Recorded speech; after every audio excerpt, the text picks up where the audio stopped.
திருச்சிற்றம்பலம். ஓம் சிவா திருச்சிற்றம்பலம்.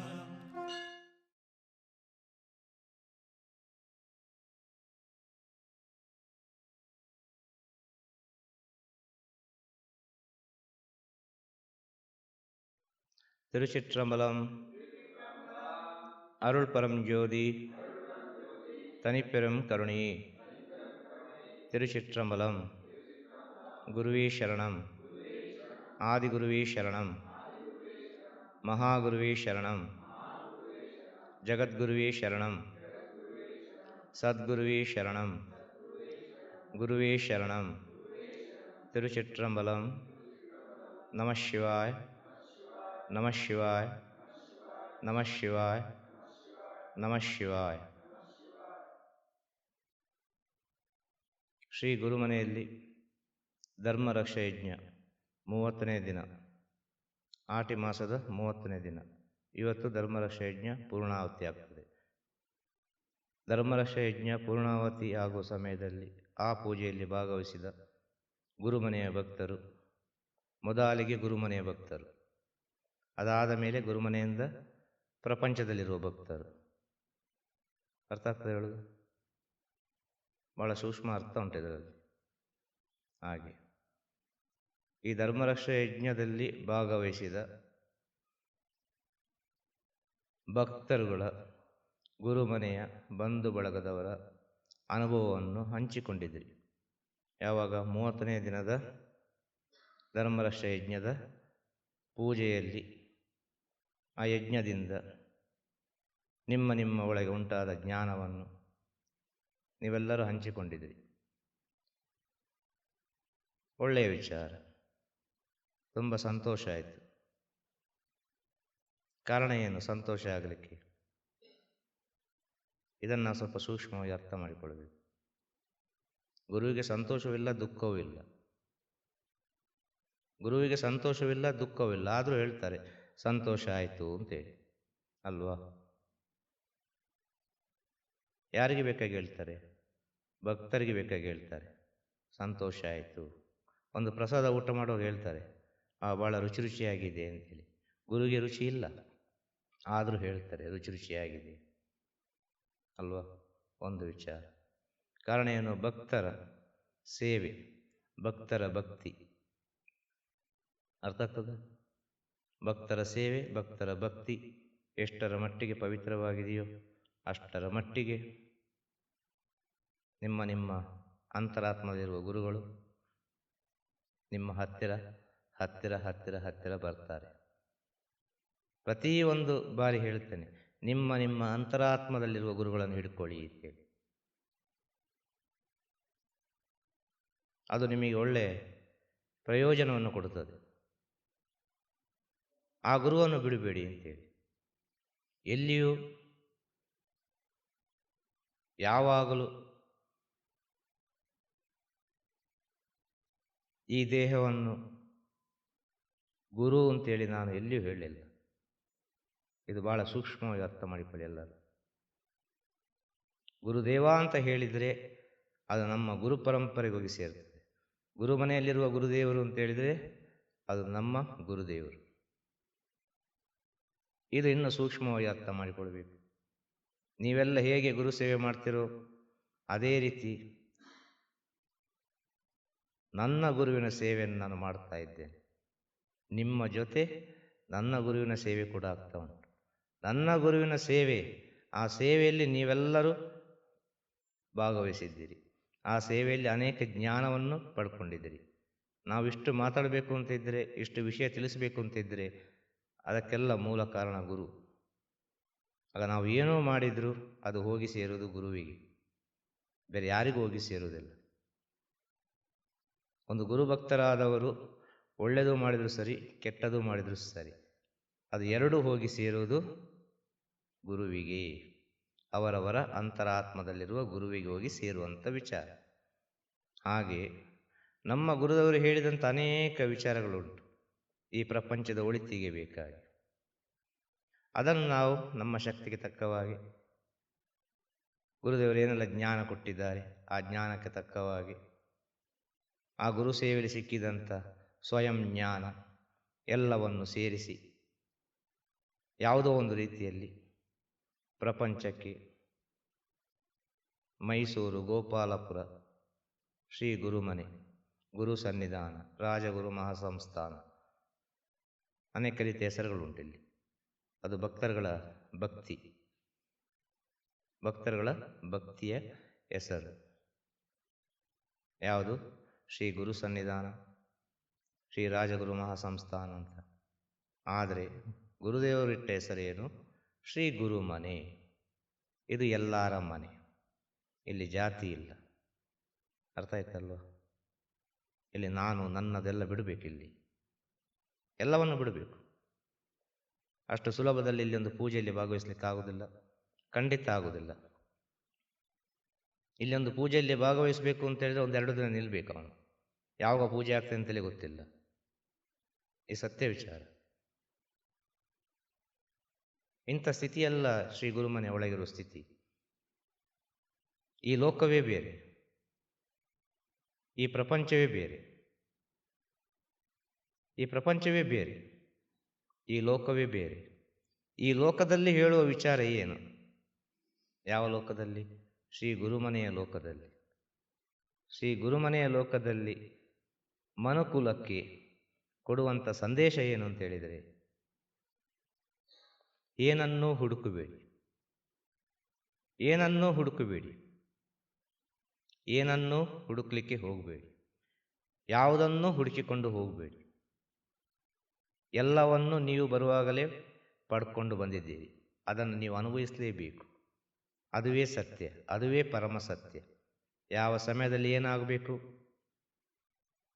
ಅದು ನಡೆದೇ ನಡೀತದೆ, ಯಾರಿಂದಲೂ ತಪ್ಪಿಸಲಿಕ್ಕೆ ಸಾಧ್ಯ ಇಲ್ಲ. ಬರುವ ವಿಚಾರವನ್ನು, ನಿಮ್ಮ ಜೀವನದಲ್ಲಿ ಬರುವ ವಿಚಾರವನ್ನು ಎಲ್ಲವನ್ನು ಸ್ವೀಕರಿಸಿ. ಅದು ಏನಾದರೂ ಸರಿ, ಅದು ಭಗವಂತನ ವರಪ್ರಸಾದ ಅಂತೇಳಿ ಎಲ್ಲವನ್ನು ಸ್ವೀಕರಿಸಿಕೊಂಡೇ ಜೀವನವನ್ನು ಮಾಡಿಕೊಂಡು ಹೋಗಿ ಮುಂದೆ. ಭಗವಂತ ನಿಮ್ಮ ಹತ್ತಿರ ಬರ್ತಾನೆ. ಬರುವ ಸಮಸ್ಯೆಯನ್ನು ನಾನು ಯಾವುದೋ ಒಂದು ರೀತಿಯಲ್ಲಿ ಎದುರಿಸ್ತೇನೆ ಅಂತ ಹೇಳಿದರೆ ಭಗವಂತ ಇನ್ನಷ್ಟು ಸಮಸ್ಯೆಯನ್ನು ಹಾಕ್ತಾನೆ. ಅವರವರ ಪ್ರಾರಬ್ಧ ಕರ್ಮ, ಸಂಚಿತ ಕರ್ಮ, ಎಲ್ಲ ಕರ್ಮಗಳುಂಟು. ಅರ್ಥ ಆಯ್ತಲ್ಲ? ಒಟ್ಟಿನಲ್ಲಿ ಹೇಳಿದರೆ ಕರ್ಮ ಅಂತ ಹೇಳ್ಬೋದು ಅಷ್ಟೆ. ಈ ಕರ್ಮ ಮತ್ತು ಋಣವನ್ನು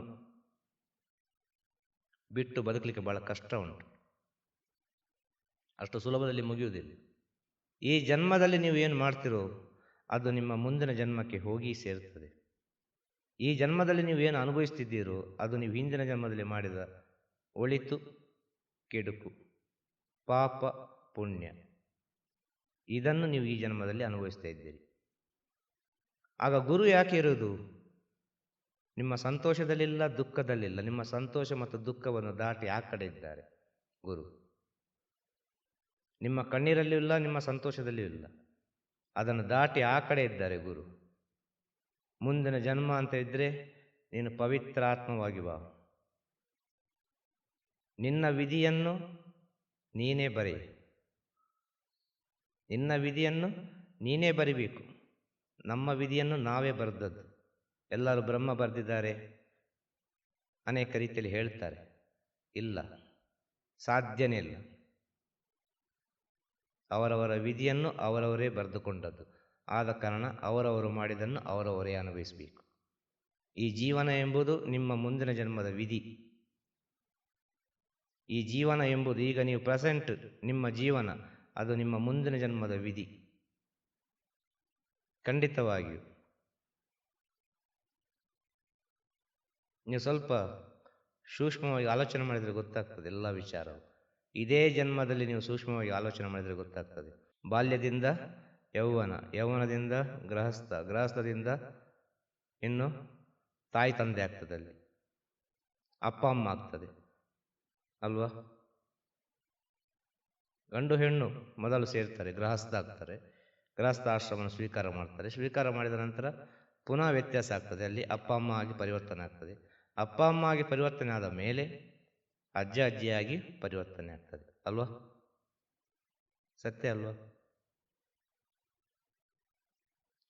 ಆಗ ನಿಮ್ಮ ಜೀವನದಲ್ಲಿ ನೀವು ಬಾಲ್ಯದಲ್ಲಿ ಏನೆಲ್ಲ ಪಾಲನೆ ಮಾಡಿಕೊಂಡು ಬಂದಿದ್ದೀರೋ ಅದೆಲ್ಲ ನಿಮ್ಮ ವಯಸ್ಸಾಗುವಲ್ಲಿವರೆಗೆ ನಿಮ್ಮೊಟ್ಟಿಗೆಯೇ ಬರ್ತದೆ. ಇದು ಈ ಜನ್ಮದಲ್ಲಿ ನೀವು ತಿಳಿದುಕೊಳ್ಬೇಕಾದ ವಿಚಾರ. ಬಾಲ್ಯದಲ್ಲಿ ಮಾಡಿದಂಥ ವಿಚಾರಗಳು ಕೆಲವೆಲ್ಲ ತಪ್ಪುಗಳು, ವಯಸ್ಸಾಗ್ತಾ ಹೋಗುವಾಗ ಇದು ಸರಿಯಲ್ಲ, ಇದು ತಪ್ಪು, ಇದು ಸರಿಯಲ್ಲ, ಇದು ತಪ್ಪು, ಇದು ಸರಿಯಲ್ಲ, ಇದು ತಪ್ಪು ಅಂತೇಳಿ ನಿಮ್ಮ ಜೀವನದ ದಾರಿಯನ್ನು ನೀವು ಬದಲಾಯಿಸ್ತೀರಿ, ವ್ಯತ್ಯಾಸ ಮಾಡ್ತೀರಿ. ಹೋಗುವ ದಾರಿ ಬೇಡ, ಇದು ಸರಿಯಿಲ್ಲ, ಈ ದಾರಿ, ಬೇರೆ ದಾರಿಯಲ್ಲಿ ಹೋಗುವ ಅಂತೇಳಿ ನಿಮ್ಮ ಒಳಗೆ ಆಗುವಂಥ ಅನುಭವ ಇದು ಅಲ್ವಾ? ಪ್ರತಿಯೊಬ್ಬನ ಒಳಗೂ ಕೂಡ ಅವನು ಬಾಲ್ಯದಲ್ಲಿ ಹೇಗಿರ್ತಾನೆ, ಯಾವ ರೀತಿ ಇರ್ತಾನೆ ಅವನಿಗೆ ಗೊತ್ತಿರುವುದಿಲ್ಲ ಅಲ್ವಾ? ಒಂದು ಬಾಲ್ಯದಲ್ಲಿರುವಾಗ ಒಂದು ಶಾಲೆಯಲ್ಲಿ ಇಬ್ಬರು ಫ್ರೆಂಡ್ಸ್ ಇರ್ತಾರೆ. ಫ್ರೆಂಡ್ಸ್ ಇರುವ ಸಮಯದಲ್ಲಿ ಸಣ್ಣ ವಯಸ್ಸು, ಗೊತ್ತಿರೋದಿಲ್ಲ, ಒಂದು 10 ವಯಸ್ಸು 12 ವಯಸ್ಸು, ಏನೆಲ್ಲ ಜಗಳ ಮಾಡ್ತಾರೆ, ಏನೆಲ್ಲ ಕೋಪ ಮಾಡ್ತಾರೆ. ಆ ಕೋಪ ಯಾವುದೋ ಒಂದು ರೀತಿಯಲ್ಲಿ ಬೆಳೆದು ಆ ಇಬ್ಬರು ಫ್ರೆಂಡ್ಸ್ ಸ್ವಲ್ಪ ವರ್ಷಗಳು ಆದ ನಂತರ ಎಲ್ಲೋ ಒಂದು ಕಡೆ ಪರಸ್ಪರ ಭೇಟಿ ಮಾಡುವಾಗ ಎಷ್ಟು ಸಂತೋಷ ಪಡ್ತಾರೆ ಗೊತ್ತುಂಟ ನೋಡಿ. ಅಯ್ಯೋ, ನಾವು ಸಣ್ಣದಿರುವಾಗ ಹಾಗೆ ಮಾಡಿದೆವು, ಹೀಗೆ ಮಾಡಿದೆವು, ಆಗೆಲ್ಲ ಗೊತ್ತಿಲ್ಲ, ಆಯ್ತು ನಮಗೆ ಏನೊಂದು ಆಗಿ ಹೋಯ್ತು ಅಲ್ವಾ? ಆಗ್ತದ ಇಲ್ವಾ? ಖಂಡಿತ ಹಾಗೆ ಆಗ್ತದೆ. ಸಣ್ಣ ವಯಸ್ಸಿನಲ್ಲಿ ಮಾಡಿದ ದ್ವೇಷ, ಸಣ್ಣ ವಯಸ್ಸಿನಲ್ಲಿ ಮಾಡಿದಂಥ ಕೆಲವೆಲ್ಲ ವಿಚಾರಗಳು ಒಂದು ದಿನ ಅಚಾನಕ್ಕಾಗಿ ಆ ಫ್ರೆಂಡ್ಸ್ ನಮಗೆ ಸಿಕ್ಕಿದಾಗ ನಾವು ಯಾವ ರೀತಿ ಮಾತಾಡ್ತೇವೆ? ನಮ್ಮ ತಪ್ಪನ್ನೆಲ್ಲ ನಾವು ಪುನಃ ನೆನೆಸಿಕೊಳ್ತೇವೆ. ಹೌದಲ್ಲ, ಅವತ್ತು ಹಾಗೆ ಮಾಡಿದೆ, ಹೀಗೆ ಮಾಡಿದೆ, ಹಾಗೆ ಮಾಡಬಾರ್ದಿತ್ತು, ಹೀಗೆ ಮಾಡಬಾರ್ದಿತ್ತು ಅಲ್ವಾ? ಇದು ಈ ಜನ್ಮದಲ್ಲಿ ಈ ಅರಿವು ಇರ್ತದಲ್ವ ಎಲ್ಲರಿಗೂ? ಅವರವರ ತಪ್ಪನ್ನು ತಿದ್ದುವಂಥ ಒಂದು ಸ್ಥಿತಿ ಇರ್ತದಲ್ವ? ಅದೇ ಬಹಳ ಸೂಕ್ಷ್ಮವಾಗಿ ನಾವು ನೋಡುವಾಗ ನಾವು ಈಗ ಅನುಭವಿಸ್ತಿರುವ ವಿಚಾರ ಎಲ್ಲವೂ ಅದು ನಮ್ಮ ಹಿಂದಿನ ಜನ್ಮದ ವಿಚಾರ. ಆಗ ಮುಂದಿನ ಜನ್ಮ ಎಂಬುದು ಇದೆಯಾ ಎಂಬ ವಿಚಾರ ಬರ್ತದೆ ಅಲ್ವಾ? ಮುಂದಿನ ಜನ್ಮ ಎಂಬುದು ಇದೆಯಾ ಅಂತೇಳಿ. ಖಂಡಿತವಾಗಿಯೂ ಮುಂದಿನ ಜನ್ಮ ಎಂಬುದು ಇದೆ. ಜನ್ಮದ ಸಂಬಂಧ ಇರುವ ಕಾರಣ ನೀವೆಲ್ಲರೂ ಇಲ್ಲಿ ಬಂದು ಸೇರಿದ್ದೀರಿ. ಒಬ್ಬೊಬ್ಬರಿಗೆ ಒಬ್ಬೊಬ್ಬರ ಪರಿಚಯವಿಲ್ಲ, ಎಷ್ಟೆಷ್ಟೋ ದೂರದಿಂದ ಬಂದಿದ್ದೀರಿ. ಶ್ರೀ ಗುರುಮನೆಯಲ್ಲಿ ಬರುವ ಭಕ್ತರುಗಳ ವಿಚಾರವನ್ನು ಹೇಳೋದು. ಈ ಸಂಬಂಧಗಳು ನಿಮಗೆ ಯಾರು ಮಾಡಿಕೊಟ್ಟದ್ದು? ಈ ಸಂಬಂಧಗಳು ಹೇಗೆ ಬಂತು ನಿಮಗೆ? ಹೇಗೆ ಒಬ್ಬೊಬ್ಬರ ಪರಿಚಯವಾಯಿತು? ಎಷ್ಟು ಸಂತೋಷದಿಂದ ಪ್ರೀತಿಯಿಂದ ಒಬ್ಬರನ್ನೊಬ್ಬರನ್ನ ಅರ್ಥ ಮಾಡಿಕೊಂಡು ಮಾತಾಡ್ತೀರಿ ಅಲ್ವಾ? ಇಲ್ಲಿ ಅಂತಲ್ಲ ಹೇಳೋದು, ಈ ಪ್ರಪಂಚದಲ್ಲಿ ನಾವು ಬದುಕಬೇಕು ಅಂತ ಆದರೆ ಹೋದ ಜನ್ಮದ ಸಂಬಂಧ ಇದ್ದರೆ ಮಾತ್ರ ಈ ಪ್ರಪಂಚದಲ್ಲಿ ನಮಗೆ ಜೀವನ. ಇಲ್ಲದೆ ಹೋದರೆ ಈ ಪ್ರಪಂಚದಲ್ಲಿ ನಮಗೆ ಜೀವನವೇ ಇಲ್ಲ, ಜನ್ಮವೇ ಮುಗಿಯಿತು ನಮಗೆ. ಉದಾಹರಣೆ ಹೇಳಿದ್ದು, ಶ್ರೀ ಗುರುಮನೆಯಲ್ಲಿ ನೀವೆಲ್ಲರೂ ಸೇರಿದ್ದೀರಿ, ಒಬ್ಬರಿಗೊಬ್ಬರಿಗೆ ಪರಿಚಯ ಇಲ್ಲ, ಆದರೂ ಎಲ್ಲ ವಿಚಾರವನ್ನು ಎಲ್ಲರೂ ಮಾತಾಡಿಕೊಳ್ತೀರಿ, ಎಲ್ಲವನ್ನು ಶೇರ್ ಮಾಡಿಕೊಳ್ತೀರಿ, ಎಲ್ಲರೂ ಸಂತೋಷದಿಂದ ಇದ್ದೀರಿ, ಎಲ್ಲರೂ ಪ್ರೀತಿಯಿಂದ ಇದ್ದೀರಿ. ಇದಕ್ಕೆ ಏನು ಕಾರಣ? ನಿಮ್ಮ ರಕ್ತ ಸಂಬಂಧಕ್ಕಿಂತಲೂ ಹೆಚ್ಚಾದ ಸಂಬಂಧ ಇಲ್ಲಿ ನಿಮಗೆ ಆಗ್ತಾ ಉಂಟು. ನಿಮ್ಮ ರಕ್ತ ಸಂಬಂಧಕ್ಕಿಂತಲೂ ಹೆಚ್ಚಾದ ಸಂಬಂಧ ಇಲ್ಲಿ ಬೆಳೀತಾ ಉಂಟು. ಇದಕ್ಕೆ ಏನು ಕಾರಣ? ಇದೆಲ್ಲವೂ ನಿಮ್ಮ ಹೋದ ಜನ್ಮದ ಬಾಂಧವ್ಯ, ಹೋದ ಜನ್ಮದ ಸಂಬಂಧ, ಹೋದ ಜನ್ಮದ ಋಣ, ಹೋದ ಜನ್ಮದ ಕರ್ಮ. ಇದನ್ನೆಲ್ಲವನ್ನು ನೀವು ಇಲ್ಲಿ ಯಾವುದೋ ಒಂದು ರೀತಿಯಲ್ಲಿ ಅದನ್ನೆಲ್ಲ ಅನುಭವಿಸ್ತಾ ಇದ್ದೀರಿ. ಇದು ಸತ್ಯವಾದ ವಿಚಾರ. ಸಂಬಂಧ ಇಲ್ಲದಿದ್ದರೆ ಈ ಪ್ರಪಂಚದಲ್ಲಿ ಏನು ಕೆಲಸ ಅಂತ ಕೇಳೋದು. ನಾನು ಮಾತ್ರ ಇದ್ದೇನೆ ಅಂತ ಹೇಳಿದರೆ ಪ್ರಪಂಚದಲ್ಲಿ ಏನುಂಟು? ಏನಾದರೂ ಉಂಟಾ? ಪ್ರಪಂಚ ಬೇಕು ಅವನಿಗೆ ಒಬ್ಬನೇ ಇದ್ದರೆ? ಅಲ್ಲ, ಏನು ಮಾಡಲಿಕ್ಕಾಗ್ತದೆ? ಒಬ್ಬನೇ ಇದ್ದರೆ ಪ್ರಪಂಚದಲ್ಲಿ ಏನು ಮಾಡಲಿಕ್ಕಾಗ್ತದೆ? ಆ ಒಬ್ಬನೇ ಆಗುವಾಗ ಅವನು ಪ್ರಪಂಚದಿಂದ ದೂರ ಆಗ್ತಾನೆ. ಅವನು ಒಬ್ಬನೇ ಆಗುವಾಗ, ಒಂಟಿ ಅಂತ ಆಗುವಾಗ, ಏಕಾಂತ ಎಂಬ ವಿಚಾರ ಬರುವಾಗ ಅವನು ಈ ಪ್ರಪಂಚದಿಂದ ದೂರ ಆಗ್ತಾನೆ. ಇದನ್ನು ಬಹಳ ಸೂಕ್ಷ್ಮವಾಗಿ ಅರ್ಥ ಮಾಡಿಕೊಳ್ಳಿ. ಆದರೆ ಪ್ರಪಂಚದಲ್ಲೇ ಇರ್ತಾನೆ. ಆ ಒಬ್ಬಂಟಿಗ ಅಂತ ಆಗಬೇಕು. ನಾನು ಒಬ್ಬನೇ ಅಂತ ಸ್ಥಿತಿ ಬರಬೇಕು. ನನಗೆ ಯಾರು ಇಲ್ಲ ಅಂತ ಹೇಳೋ ಸ್ಥಿತಿ ಬರಬೇಕು. ನನಗೆ ಯಾರು ಇಲ್ಲ, ನಾನು ಒಬ್ಬನೇ. ಒಂದು ಹಾಡಿದೆ ಅಲ್ಲ, ಒಬ್ಬನೇ ಒಬ್ಬನೇ ಮಂಜುನಾಥನೊಬ್ಬನೇ ಅಲ್ವಾ? ಹಾಗೆ ಆ ಒಬ್ಬನೇ ಅಂತ ಆಗಬೇಕು. ಇದು ಸತ್ಯ. ಇದೆಲ್ಲರ ಜೀವನದಲ್ಲಿ ಅರ್ಥ ಆಗುವುದು ಯಾವಾಗ ಅಂತ ಹೇಳಿದರೆ ಅವರ ವಯಸ್ಸಾಗುವ ಕಾಲದಲ್ಲಿ. ವಯಸ್ಸಾಗುವ ಕಾಲದಲ್ಲಿ ಈ ವಿಚಾರ ಅರ್ಥ ಆದರೆ ಅದು ಸ್ವಲ್ಪ ಮುಂದಿನ ಜನ್ಮಕ್ಕೆ ಸ್ವಲ್ಪ ಅಡೆತಡೆಗಳು ಉಂಟಾಗ್ತದೆ. ಈ ಒಬ್ಬನೇ ಎಂಬುವ ವಿಚಾರ ಸರಿಯಾದ ಸ್ಥಿತಿಯಲ್ಲಿ ಬರಬೇಕು ಅಂತ ಹೇಳೋದು. ಆಗ ಈ ಜನ್ಮಕ್ಕೆ ಪ್ರಯೋಜನ ಉಂಟು, ಮುಂದಿನ ಜನ್ಮಕ್ಕೂ ಬಹಳಷ್ಟು ಪ್ರಯೋಜನ ಉಂಟು. ಅದು ಎಲ್ಲರಿಗೆ ಬರುವುದಿಲ್ಲ ಅಂತ ಹೇಳೋದು. ಇವತ್ತು ನೀವೆಲ್ಲ ಈ ಜ್ಞಾನ ಬಿಂದುವನ್ನು ಕೇಳ್ತಾ ಇದ್ದೀರಿ. ಇದೆಲ್ಲವೂ ನಿಮ್ಮ ಒಳಗೆ ಒಂದಲ್ಲೊಂದು ರೀತಿಯಲ್ಲಿ ಕೆಲಸ ಮಾಡ್ತಾನೇ ಇದೆ, ಮಾಡ್ತದೆ. ಅದು ಮುಂದೆ ಸಹ ಜರ್ನಿ ಮಾಡ್ತದೆ. ಮುಂದಿನ ಜನ್ಮಕ್ಕೂ ಈ ಜ್ಞಾನ ಬಿಂದು ನಿಮ್ಮನ್ನು ಕಾಪಾಡ್ತದೆ, ಕಾಪಾಡಿಯೇ ಕಾಪಾಡ್ತದೆ. ಇದು ಪರಮ ಸತ್ಯ. ಯಾವುದೋ ಒಂದು ಜನ್ಮದಲ್ಲಿ ಸೇವೆ ಮಾಡಿದ ಕಾರಣ, ಯಾವುದೋ ಒಂದು ಜನ್ಮದಲ್ಲಿ ಗುರುವಿನ ಸೇವೆ ಮಾಡಿದ ಕಾರಣ, ಒಳ್ಳೊಳ್ಳೆ ಪುಣ್ಯದ ಕೆಲಸಗಳನ್ನು ಮಾಡಿದ ಕಾರಣ, ಅನೇಕ ಪುಣ್ಯವನ್ನು ಸಂಪಾದನೆ ಮಾಡಿ ಈ ಜನ್ಮದಲ್ಲಿ ಬಂದು ಎಲ್ಲರೂ ಗುರುವಿನ ಸೇವೆಯನ್ನು ಮಾಡ್ತಾ ಇದ್ದೀರಿ. ಎಲ್ಲರಿಗೆ ಗುರು ಸೇವೆಯನ್ನು ಮಾಡಲಿಕ್ಕೆ ಆಗುವುದಿಲ್ಲ, ಸಾಧ್ಯನೇ ಇಲ್ಲ. ಗುರು ಸೇವೆ ಎಂಬುದು ಎಲ್ಲರಿಗೂ ಮಾಡಲಿಕ್ಕೆ ಸಾಧ್ಯನೇ ಇಲ್ಲ. ಪುಸ್ತಕದಲ್ಲಿ ಓದ್ಬೋದು, ಸಿನಿಮಾದಲ್ಲಿ ನೋಡ್ಬೋದು, ಒಂದು ಧಾರಾವಾಹಿಯಲ್ಲಿ ನೋಡ್ಬೋದು, ಒಂದು ಸೀರಿಯಲಲ್ಲಿ ನೋಡ್ಬೋದು. ಆದರೆ ನಿಜ ಜೀವನದಲ್ಲಿ ಇದನ್ನು ಅನುಭವಿಸುವುದು ಬಹಳ ಕಷ್ಟದ ವಿಚಾರ, ಸಾಧ್ಯನೇ ಇಲ್ಲ. ಆ ಗುರುವಿನ ಹತ್ರ ಸೇವೆಯನ್ನು ಮಾಡಿ ಜ್ಞಾನವನ್ನು ಪಡೆದುಕೊಂಡು ಈ ಪ್ರಪಂಚಕ್ಕೆ ಒಬ್ಬ ಒಳಿತು ಮಾಡ್ತಾನೆ ಅಂತ ಹೇಳಿದರೆ ಅವನು ಅದಕ್ಕಾಗಿ ಹುಟ್ಟಿದವ ಅಂತೇಳಿ ಅರ್ಥ. ಅವನು ಅದಕ್ಕಾಗಿ ಹುಟ್ಟಿದವನು, ಬೇರೆ ಯಾವುದಕ್ಕೂ ಅವನು ಹುಟ್ಟಲಿಲ್ಲ. ಆ ಭಗವಂತನ ನಾಮಸ್ಮರಣೆ ಮಾಡಲಿಕ್ಕೆ ಹುಟ್ಟಿದವನು, ಆ ಗುರುವಿನ ನಾಮಸ್ಮರಣೆಯನ್ನು ಮಾಡಲಿಕ್ಕೆ ಹುಟ್ಟಿದವನು, ಗುರುವಿನ ಸೇವೆಯನ್ನು ಮಾಡಲಿಕ್ಕೆ ಹುಟ್ಟಿದವನು. ಅಂಥ ಸ್ಥಿತಿ ನಮ್ಮೊಳಗೆ ಬರಬೇಕು ಅಂತ ಹೇಳೋದು. ಅಂಥ ಸ್ಥಿತಿ ನಮ್ಮೊಳಗೆ ಬರಬೇಕು. ಆಗ ಗುರು ಏನು ಹೇಳ್ತಾರೆ? ಸತ್ಯವನ್ನು ಹೇಳ್ತಾರೆ. ನೀವು ಮಾಡಿದ್ದನ್ನು ನೀವು ಅನುಭವಿಸಲೇಬೇಕು. ಪರಿಹಾರವನ್ನು ಹುಡುಕಿಕೊಂಡು ಹೋಗಬೇಡಿ. ನಿಮ್ಮನ್ನು ನೀವು ಅರ್ಥ ಮಾಡಿಕೊಳ್ಳಿ. ತಪ್ಪು ಎಲ್ಲಿ ಆಯಿತು, ಯಾಕೆ ಆಯಿತು? ನಿಮ್ಮ ಒಳಗೆ ನೀವು ಪ್ರಶ್ನೆಯನ್ನು ಮಾಡಿ. ನಿಮ್ಮ ಒಳಗೆ ಎಲ್ಲದಕ್ಕೂ ಉತ್ತರ ಉಂಟು. ನಿಮ್ಮ ಒಳಗೆ ಎಲ್ಲದಕ್ಕೂ ಉತ್ತರ ಉಂಟು. ನಿಮ್ಮ ಮನಃಸಾಕ್ಷಿ ಸತ್ಯವನ್ನು ಹೇಳ್ತದೆ. ಆ ಮನಃಸಾಕ್ಷಿಗೆ ವಿರುದ್ಧವಾಗಿ ಯಾರು ಕೂಡ ಜೀವನವನ್ನು ಮಾಡಬೇಡಿ ಎಂಬ ಸತ್ಯವನ್ನು ಹೇಳ್ತದೆ. ಈ ಪ್ರಪಂಚದಲ್ಲಿ ಏನನ್ನು ಕೊಟ್ಟರೆ ಪ್ರಯೋಜನ? ಈ ಪ್ರಪಂಚದಲ್ಲಿ ಒಂದು ವ್ಯಕ್ತಿಗೆ ಏನನ್ನು ಕೊಟ್ಟರೆ ಪ್ರಯೋಜನ? ಕಾಸು ಕೊಟ್ಟರೆ ಪ್ರಯೋಜನ ಆಗ್ತದ? 1 ಕೋಟಿ ರೂಪಾಯಿ ಒಬ್ಬನಿಗೆ ಕೊಡುವ, ಇನ್ನಷ್ಟು ಆಸೆ ಬರ್ತದೆ ಅವನಿಗೆ, ಇನ್ನಷ್ಟು ವಿಚಾರಗಳು, ಹೊಸ ಹೊಸ ವಿಚಾರಗಳೆಲ್ಲ ಉತ್ಪತ್ತಿ ಆಗ್ತದೆ. ಒಬ್ಬ ಬಡವ ಇದ್ದಾನೆ, ಕಷ್ಟಪಡ್ತಾ ಇದ್ದಾನೆ, ಅವನಿಗೆ 1 ಕೋಟಿ ರೂಪಾಯಿ ಕೊಡುವ, ಚೆನ್ನಾಗಿರಪ್ಪ, ಸಂತೋಷವಾಗಿರು ಅಂತ ಹೇಳುವಾಗ ಅವನಿಗೆ 2 ಕೋಟಿಯ ಚಿಂತೆ ಬರ್ತದೆ. ಆಗ 1 ಕೋಟಿ ಹೋಗಿ 2 ಕೋಟಿಯ ಚಿಂತೆ ಬರ್ತದೆ ಅವನಿಗೆ. ಹೊಸ ಹೊಸ ಐಡಿಯಾಸ್ ಎಲ್ಲ ಬರ್ತದೆ. ಆಗ ಹಾಗೆ ಮಾಡುವ, ಹೀಗೆ ಮಾಡುವ, ಬಿಸ್ನೆಸ್ ಮಾಡುವ, ಅದು ಮಾಡುವ, ಇದು ಮಾಡುವ, ಇಷ್ಟು ಶೇರ್ ಹಾಕುವ, ಇಷ್ಟು ಸಂಪಾದನೆ ಮಾಡುವ, ಎಲ್ಲ ವಿಚಾರಗಳು ಅವನೊಳಗೆ ಸೃಷ್ಟಿಯಾಗ್ತದೆ. ಇನ್ನು ಹೊಟ್ಟೆಗೆ ಹೊತ್ತೊತ್ತಿಗೆ ಮೃಷ್ಟಾನ್ನ ಭೋಜನವನ್ನು ಕೊಟ್ಟರೆ ತೃಪ್ತಿ ಆಗ್ತದ? ಹಸಿವೆ ಆಗುವಾಗ ಪುನಃ ಬೇಕು ಅಂತ ಅನಿಸ್ತದೆ. ಇನ್ನು ಪ್ರಪಂಚದ ಅನೇಕ ರೀತಿಯ ವಿಚಾರಗಳಿದೆ ಅಲ್ವಾ? ಒಂದು ಡ್ರೆಸ್, ಅನೇಕ ರೀತಿಯ ಡ್ರೆಸ್ಸುಗಳು. ಎಷ್ಟು ಡ್ರೆಸ್ ಹಾಕಿದರೂ ತೃಪ್ತಿ ಆಗುವುದಿಲ್ಲ. ಇನ್ನೊಂದು ಬೇಕು, ಇನ್ನೊಂದು ಬೇಕು, ಇನ್ನೊಂದು ಬೇಕು, ಇನ್ನೊಂದು ಬೇಕು ಅಂತ ಅನಿಸ್ತದೆ ಅಲ್ವಾ?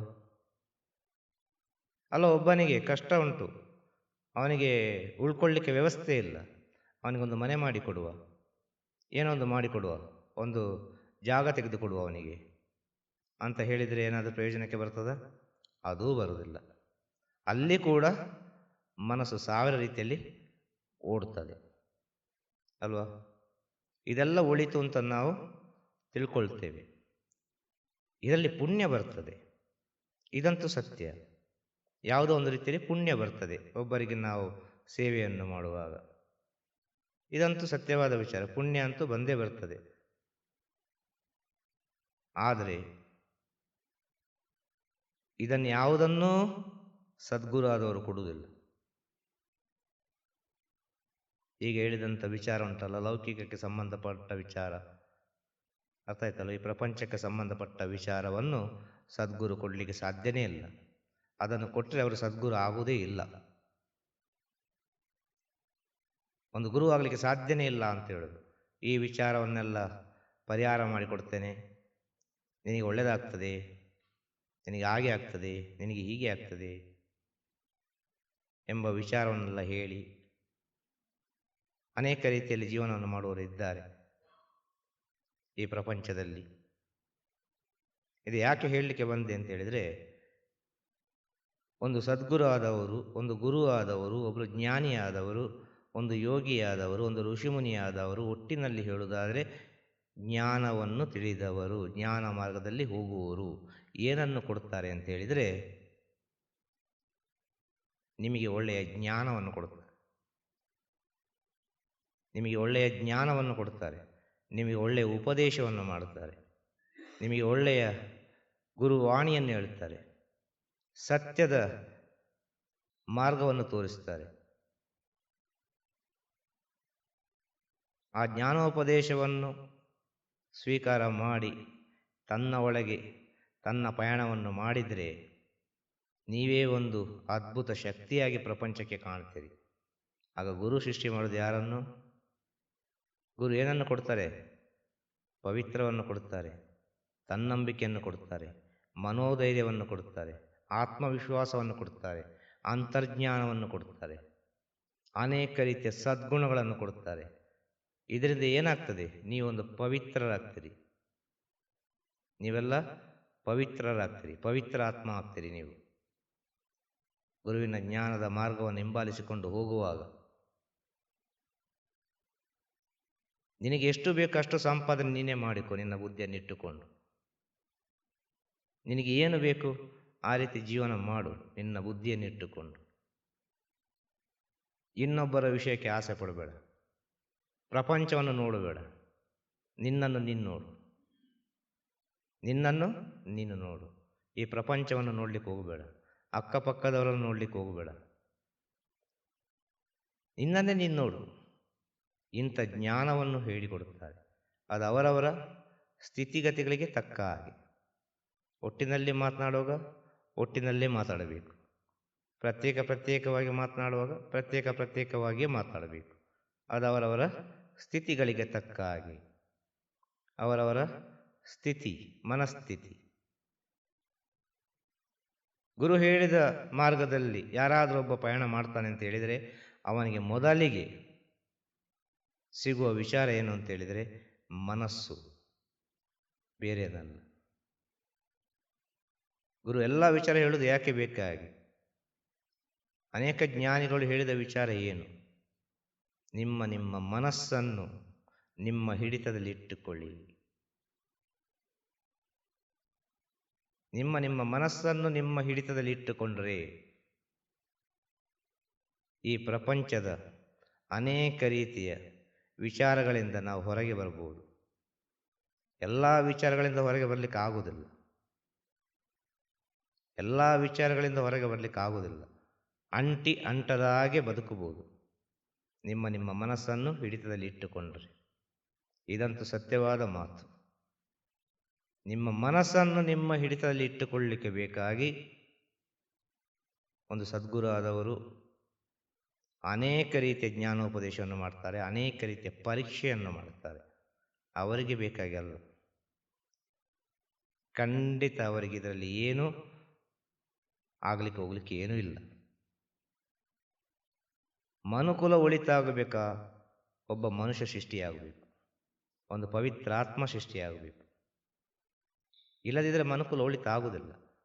ಮನುಕುಲ ಯಾವುದೋ ಒಂದು ರೀತಿಯಲ್ಲಿ ಅಳಿವನ್ನು ನೋಡ್ತಾ ಉಂಟು. ಈಗ ಅದು ಕೂಡ ಒಳ್ಳೆಯದಕ್ಕೆ, ಆಗುವುದೆಲ್ಲ ಒಳ್ಳೆಯದಕ್ಕೆ. ಅಳಿದು ಅಳಿದು ಅಳಿದು ಅಳಿದು ಅಳಿದು ಕೊನೆಗೆ ಸ್ವಲ್ಪ ವ್ಯಕ್ತಿಗಳು ಇರ್ತಾರೆ ಪ್ರಪಂಚದಲ್ಲಿ. ಅವರಿಂದ ಪುನಃ ಮನುಸ್ಮೃತಿ ಸೃಷ್ಟಿಯಾದ ಹಾಗೆ ಆ ಪವಿತ್ರ ಆತ್ಮಗಳಿಂದ ಇನ್ನೊಂದು ಮನುಕುಲಕ್ಕೆ ಒಳ್ಳೆಯ ಸಂದೇಶಗಳು ಸೃಷ್ಟಿಯಾಗ್ತದೆ. ಅದಕ್ಕೆ ಬೇಕಾಗಿ ಈ ಪ್ರಪಂಚದಲ್ಲಿ ಅನೇಕ ರೀತಿಯ ವಿಚಾರಗಳು ನಡೆಯುವುದು. ಕೆಟ್ಟದೆಲ್ಲ ಹೋಗಬೇಕು, ಯಾವುದೋ ಒಂದು ರೀತಿಯಲ್ಲಿ ಹೋಗಬೇಕು, ಒಳ್ಳೆಯದೆಲ್ಲ ಉಳಿಬೇಕು. ಅದಕ್ಕೆ ಬೇಕಾಗಿ ವಿಜ್ಞಾನ ಬೆಳೆಯುವುದು, ಬೇರೆ ಯಾವುದಕ್ಕೆ ಬೇಕಾಗಲ್ಲ. ವಿಜ್ಞಾನ ಬೆಳೆಯುವುದು ಯಾವುದಕ್ಕೆ ಬೇಕಾಗಿ? ಈ ಪ್ರಪಂಚದಲ್ಲಿರುವ ಕೆಟ್ಟದೆಲ್ಲ ಬೇಗ ಹೋಗಲಿ ಅಂತೇಳಿ. ಆ ವಿಜ್ಞಾನವನ್ನು ಹಿಂಬಾಲಿಸಿಕೊಂಡು ಹೋಗುವಾಗ ಎಲ್ಲ ಕೆಟ್ಟದು ಆಗಿಕೊಂಡು ಹೋಗ್ತದೆ. ಇವತ್ತು ಯಾರಿಗೂ ಕೂಡ ನೆನಪಿನ ಶಕ್ತಿ ಇಲ್ಲ, ಕಾರಣ ಏನು? ವಿಜ್ಞಾನ. ಇವತ್ತು ಯಾರಿಗೂ ಕೂಡ ಶಾರೀರಿಕ ಕ್ರಿಯೆ ಇಲ್ಲ, ಕಾರಣ ಏನು? ವಿಜ್ಞಾನ. ಇವತ್ತು ಯಾರಿಗೂ ಕೂಡ ಆರೋಗ್ಯ ಸರಿ ಇಲ್ಲ, ಕಾರಣ ಏನು? ವಿಜ್ಞಾನ.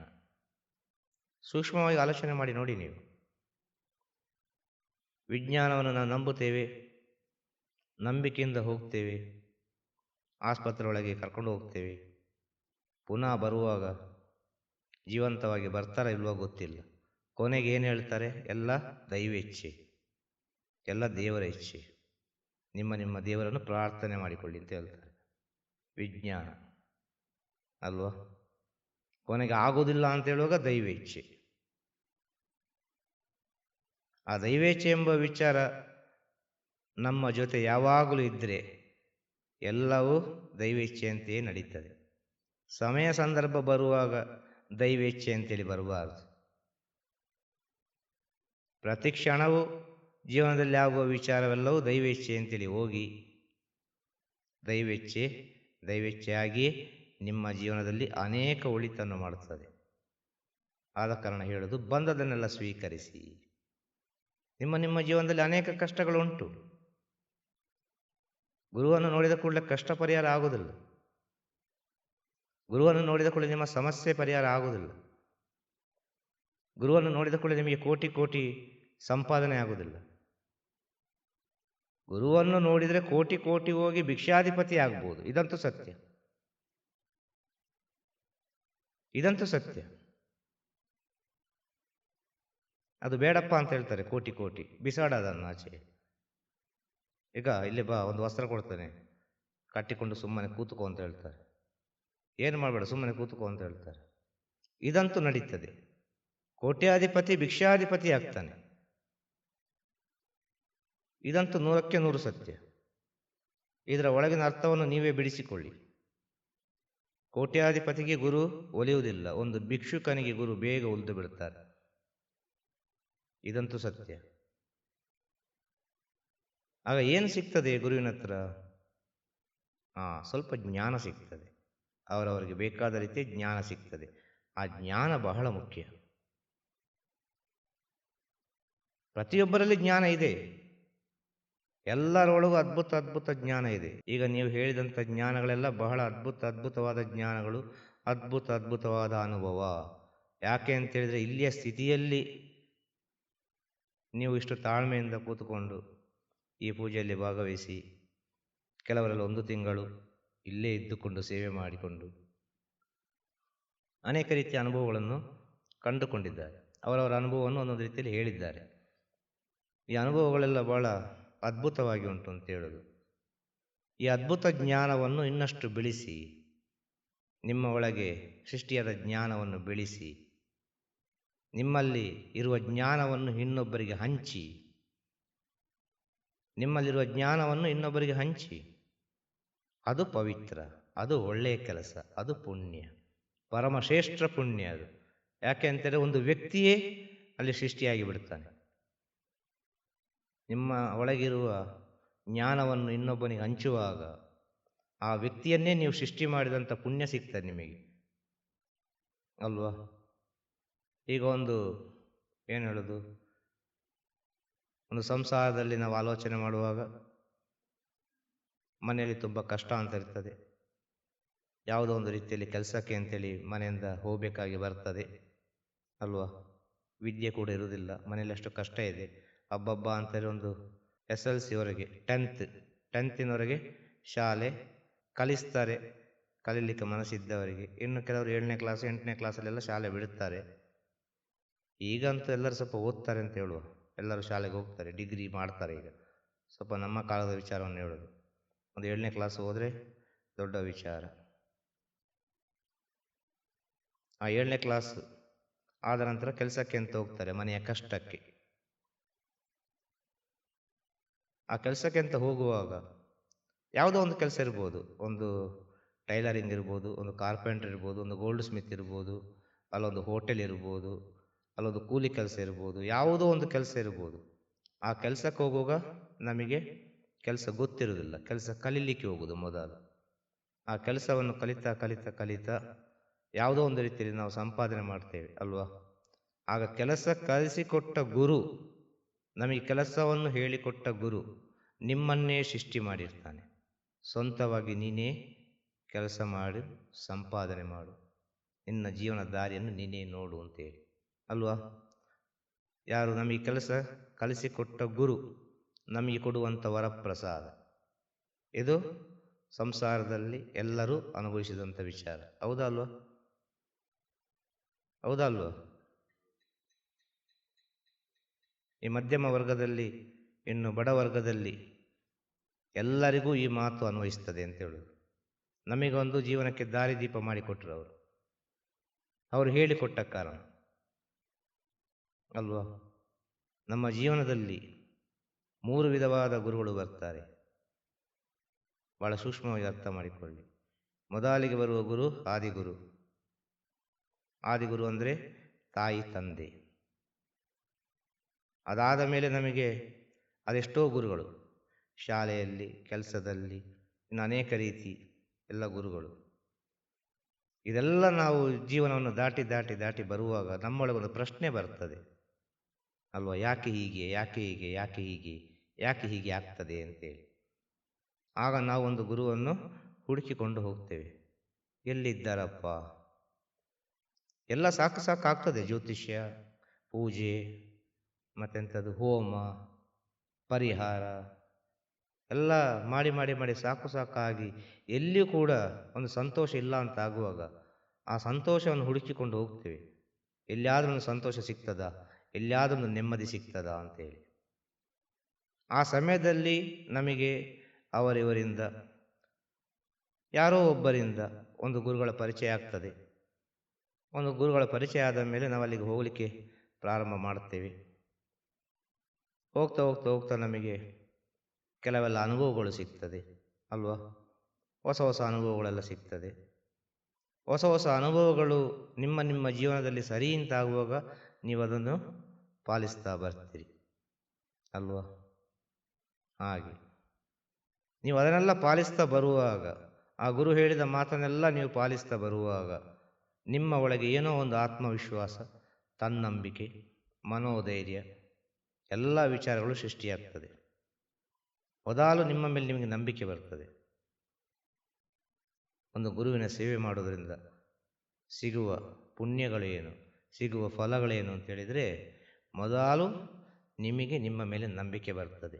ನೀವು ಯಾರ ಮಾತನ್ನು ಕೇಳುವುದಿಲ್ಲ. ಆಗ ನಿಮ್ಮ ಮನಸ್ಸಾಕ್ಷಿಯ ಮಾತನ್ನು ಮಾತ್ರ ನೀವು ಕೇಳ್ತೀರಿ. ಇನ್ನೊಬ್ಬರು ಎಂಥದೇ ಅಡ್ವೈಸ್ ಮಾಡಿದರೂ ನೀವು ಕೇಳುವುದಿಲ್ಲ. ಅದನ್ನು ಹೇಳಲಿಕ್ಕೆ ಬಂದದ್ದು. ಜೀವನದಲ್ಲಿ 3 ವಿಧವಾದ ಗುರುಗಳು ಸಿಗ್ತಾರೆ. ಮೊದಲಿನ ಗುರು ತಾಯಿ ತಂದೆ, ತಾಯಿ ತಂದೆಗೆ ಆದಿಗುರು. ಅದಾದ ನಂತರ ನಮ್ಮ ಜೀವನದಲ್ಲಿ ಅದೆಷ್ಟೋ ಗುರುಗಳು. ಅದಾದ ನಂತರ ಜೀವನದಲ್ಲಿ ಯಾವಾಗ ಒಂದು ವೈರಾಗ್ಯ ಬರ್ತದೆ, ಒಂದು ಪ್ರಶ್ನಾರ್ಥಕ ಚಿಹ್ನೆ ಬರ್ತದೆ, ಆಗ ಒಂದು ಗುರು ಸಿಗ್ತಾರೆ ನಮ್ಮ ಜೀವನದಲ್ಲಿ. ಅವರು ಕಾರ್ಯಗುರು. ನಿನ್ನ ಕಾರ್ಯ ಏನು? ಆದಿಗುರು, ಕಾರಣಗುರು. ಕಾರಣಗುರು ಅಂದರೆ ನಡುವಿನಲ್ಲಿ ಬರುವ ಎಲ್ಲ ಗುರುಗಳು. ಕಾರ್ಯಗುರು ಅಂದರೆ ಫೈನಲ್.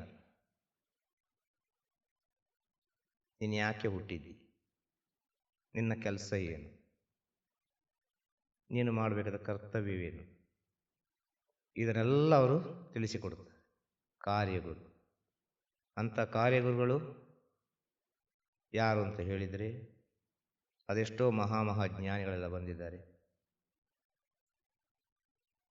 ಅಕ್ಕಲ್ಕೋಟು ಮಹಾರಾಜ್, ಭಗವಾನ್ ನಿತ್ಯಾನಂದರು, ಗಜಾನನ ಮಹಾರಾಜ್, ಮಾಣಿಕ್ಯ ಪ್ರಭು, ಶಿರಡಿ ಸಾಯಿಬಾಬಾ, ರಾಘವೇಂದ್ರರು, ಆದಿಶಂಕರಾಚಾರ್ಯರು, ಹೀಗೆ ಎಷ್ಟು ಸಹ ಇರ್ಬೋದು. ಇಂಥ ಗುರುಗಳು ನಿಮ್ಮ ಜೀವನದಲ್ಲಿ ಸಿಗಬೇಕು. ಇಂಥ ಗುರುಗಳು ನಿಮ್ಮ ಜೀವನದಲ್ಲಿ ಸಿಕ್ಕಿದರೆ ನಿಮ್ಮ ಜೀವನ ಪಾವನ. ಹಾಗೆ ನಿಮ್ಮ ನಿಮ್ಮ ಅನುಭವವನ್ನು ಹೇಳಿದಿರಿ ಇಲ್ಲಿ. ಅದ್ಭುತ ಜ್ಞಾನ, ಭಾಳ ಖುಷಿಯಾಯಿತು. ಈ ಜ್ಞಾನವನ್ನು ಬೆಳೆಸಿ, ಈ ಜ್ಞಾನವನ್ನು ಬೆಳೆಸಿ ಬೆಳೆಸಿ ಎತ್ತರಕ್ಕೆ ಬೆಳೆಸಿ, ಯಾವಾಗ ಅದು ಪರಿಪೂರ್ಣವಾಗಿ ನಿಮಗೆ ಫಲ ಕೊಡುತ್ತದೋ ಆಗ ಜ್ಞಾನವನ್ನು ಹಂಚಿ ಎಲ್ಲರಿಗೂ ಸಿಗಲಿ, ಎಲ್ಲರೂ ಒಳ್ಳೆಯದಾಗಲಿ ಎಂಬ ಸ್ಥಿತಿ ನಿಮ್ಮೊಳಗೆ ಬರಬೇಕು. ನಿಮಗೆ ಬೇಕಾಗಿ ನೀವು ಜೀವನ ಮಾಡೋದಾದರೂ ಕೂಡ ನಿಮ್ಮ ಜೀವನದಲ್ಲಿ ಒಂದು ಭಾಗ ಪರರಿಗೆ ಅಂತ ಇಟ್ಟುಬಿಡಿ. ಎಲ್ಲ ವಿಚಾರದಲ್ಲಿ ಒಂದು ಭಾಗ ಪರರಿಗೆ, ಅದು ನಿಮ್ಮ ಆಯ್ಕೆ.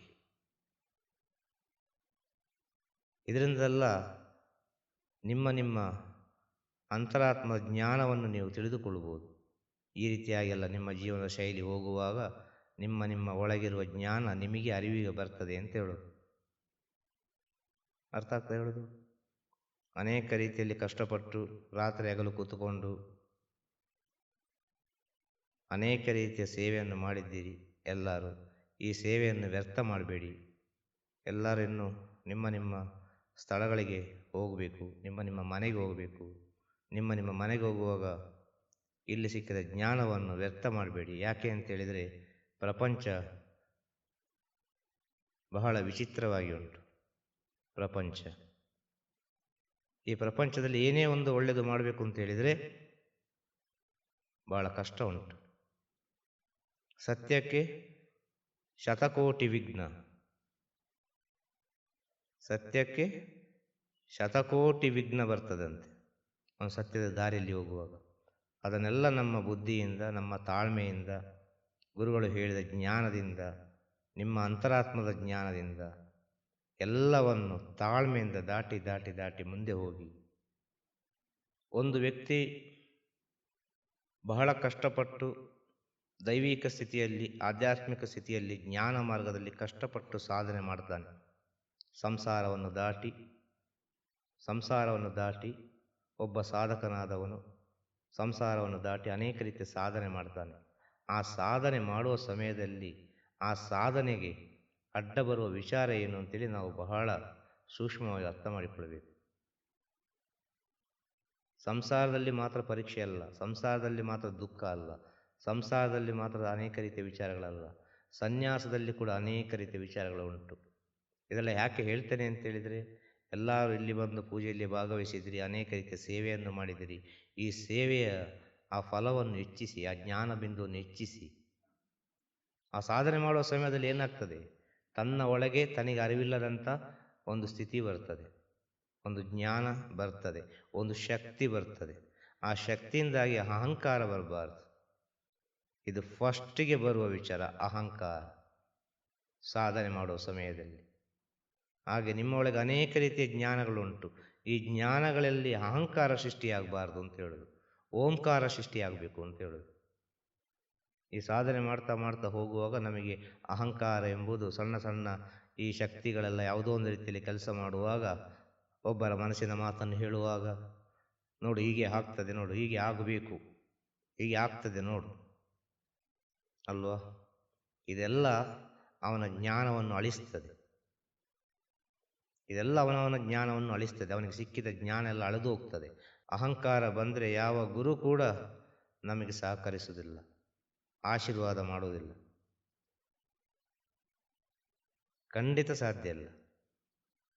ಗುರು ಒಂದು ಆಶೀರ್ವಾದ ಮಾಡಿದರೂ ಕೂಡ ಆ ಜೀವಾತ್ಮ ಸ್ವೀಕರಿಸುವುದಿಲ್ಲ, ಅಹಂಕಾರ ಇರುವ ಜೀವಾತ್ಮ. ಅಹಂಕಾರ ಬರಬಾರದು. ಅದನ್ನು ಮುಂಚಿತವಾಗಿ ಹೇಳ್ತಾರೆ, ನಾನು ಎಂಬುದನ್ನು ತೆಗೆದು ಬಿಸಾಡಿ ಬಿಡಪ್ಪ, ಅದು ಬೇಡ, ಅದು ಬಹಳ ಕಷ್ಟ ಆಗ್ತದೆ ಅಂತೇಳಿ.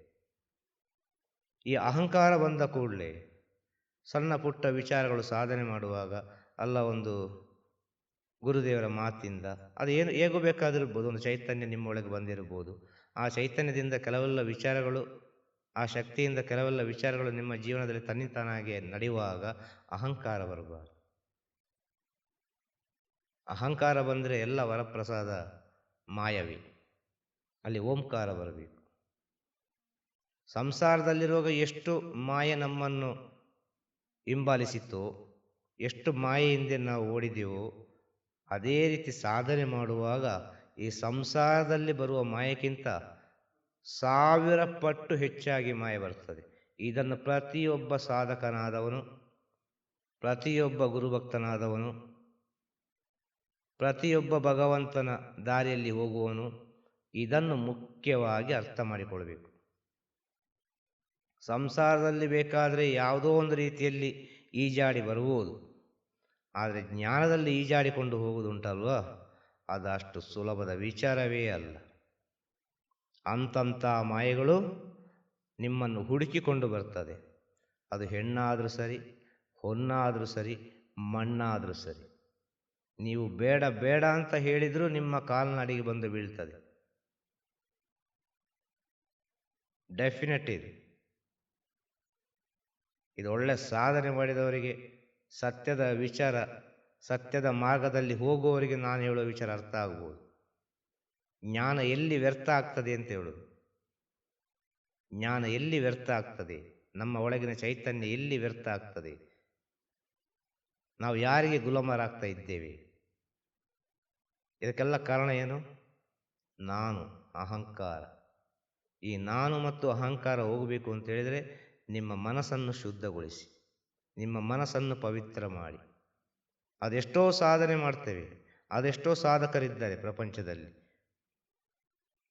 ಎಂತೆಂಥ ಸಾಧನೆ ಮಾಡಿದವರಲ್ಲಿದ್ದಾರೆ, ಎಂತೆಂಥ ಹಠಯೋಗ ಮಾಡಿದವರಲ್ಲಿದ್ದಾರೆ. ಆದರೆ ಪರಮ ಸತ್ಯದ ವಿಚಾರ ಅವರಿನ್ನೂ ಮುಟ್ಲಿಲ್ಲ, ಪರಿಪೂರ್ಣ ಆಗಲಿಲ್ಲ. ಆ ಪರಿಪೂರ್ಣ ಆಗಬೇಕಾ? ನಮ್ಮ ಒಳಗೆ ಎಳ್ಳಿನಷ್ಟು ಕೂಡ ನಾನು ಎಂಬ ವಿಚಾರ ಇರಬಾರ್ದು. ಅದೇ ಹೇಳಿದ್ದು ನಾನು, ಆಧ್ಯಾತ್ಮಿಕ ಬೇಕು, ಜ್ಞಾನ ಮಾರ್ಗ ಬೇಕು ಅಂತೇಳಿ ಎಲ್ಲರೂ ಒಂದಲ್ಲ ಒಂದು ರೀತಿಯಲ್ಲಿ ಎಲ್ಲ ಕಡೆ ಓಡಾಡ್ತಾ ಇದ್ದಾರೆ ಇವತ್ತು. ಇದರಿಂದ ಪ್ರಯೋಜನ ಆಗುವುದಿಲ್ಲ ಅಂತ ಹೇಳೋದು. ಆಧ್ಯಾತ್ಮಿಕ ಬೇಕಾ? ನಿಮ್ಮ ಒಳಗಿನ ಕೆಲವು ವಿಚಾರಗಳನ್ನು ನೀವು ಬದಲಾಯಿಸಿಕೊಳ್ಬೇಕು. ಖಂಡಿತವಾಗಿ ಈ ಪ್ರಪಂಚ ನಿಂತಿರುವುದು ಮೂರು ವಿಚಾರದಲ್ಲಿ, ಈ ಬ್ರಹ್ಮಾಂಡ ನಿಂತಿರುವುದು ಮೂರು ವಿಚಾರದಲ್ಲಿ. ಆ ಮೂರು ವಿಚಾರವನ್ನು ನೀವು ಗಟ್ಟಿಯಾಗಿ ಹಿಡ್ಕೊಂಡ್ರೆ ಎಲ್ಲದಕ್ಕೂ ಉತ್ತರ ಸಿಗ್ತದೆ.